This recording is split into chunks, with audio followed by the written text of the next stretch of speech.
নমস্কার বন্ধুরা, আমি মানস বিশ্বাস দ্য বং ইন্সপিরেশন ইউটিউব চ্যানেলে তোমাদের সবাইকে স্বাগত জানাই। আশা করি তোমরা সবাই সুস্থ আছো এবং ভালো আছো। তা বেশ কিছুদিন আগে, বলতে গেলে 1 থেকে 2 দিন আগে, পিআরবিতে ডেপুটেশন জমা দিতে গিয়েছিলেন কিছু স্টুডেন্ট, এবং সেখান থেকে কিছু তথ্য তোমাদের পাওয়া গেছে।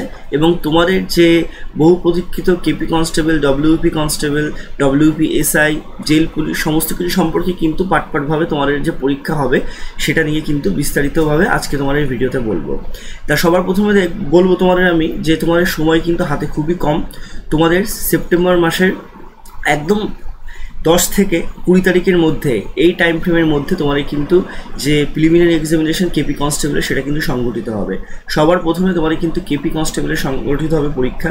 তারপর অক্টোবরে পুজোটা হয়ে যাওয়ার পর, পুজোর ছুটি পেরিয়ডের পর তোমাদের কিন্তু ডব্লিউপি কনস্টেবল, ডব্লিউপি এসআই এবং জেল পুলিশের পরীক্ষাগুলো কিন্তু তোমাদের হবে। একটা কথা তোমাদের বলে দিই, তোমাদের কিন্তু হাতে একদমই সময় কম, মাত্র 2 থেকে 3 মাস তোমাদের কিন্তু সময় আছে। তা যারা যারা প্রিপারেশন এখনও নিচ্ছ বা নাওনি বা নিতে চাইছো, তোমরা কিন্তু অবশ্যই, আমি আবারও বলবো যে আমাদের জেনারেল কম্বাইন্ড ব্যাচ 3-তে তোমরা কিন্তু যুক্ত হয়ে যাও। সেখানে কিন্তু পুঙ্খানুপুঙ্খভাবে তোমাদের সমস্ত নোটসপত্র, সমস্ত পিডিএফ ক্লাস, সাথে তোমাদের কিন্তু মক টেস্টও এখন করানো হবে। 20 তারিখ থেকে 20 জুন থেকে তোমাদের কিন্তু এই ব্যাচটা লঞ্চ হচ্ছে। তো তোমরা কিন্তু অবশ্যই যুক্ত হয়ে যেতে পারো। আর একটা তোমাদের কথা বলি, যারা মাঠ করছো খুব ভালো করছো, যারা পরীক্ষা হবে না করে বসে আছো, তোমাদেরকে বলবো তোমরা কিন্তু প্রত্যেক দিন কোথাও কাজ করলেও একদম 2 থেকে 3 ঘন্টা বা 4 ঘন্টা কিন্তু সময় তোমরা দাও। এবার কিন্তু কম্পিটিশান অনেকটাই বেশি, সেটা ডব্লিউপি কনস্টেবলই হোক, কেপি কনস্টেবলই হোক। তো সেরকমভাবে তোমাদের প্রস্তুতি কিন্তু নিতে হবে। টার্গেট কিন্তু তোমাদের 65 থেকে 70+ রাখতে হবে, তবেই তোমরা কিন্তু ফাইনাল মেরিট লিস্টে তোমাদের জায়গা করে নিতে পারবে। একটা কথা মাথায় রাখবে, প্রিলিমিনারি পরীক্ষায় পাশ করে মাঠে গিয়ে ফেল করলে কোনো লাভ নেই।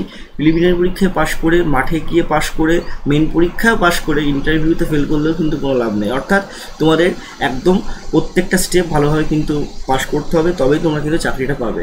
তোমরা 2টো স্টেপ পাস করলে, 2টো স্টেপ পাস করলে না, বা একটা স্টেপ পাস করলে না, সেক্ষেত্রেও কিন্তু তোমাদের ব্যাকফায়ার করে আবার শূন্যতে থাকতে হবে। সেক্ষেত্রে ভালো করে প্রিপারেশন নাও।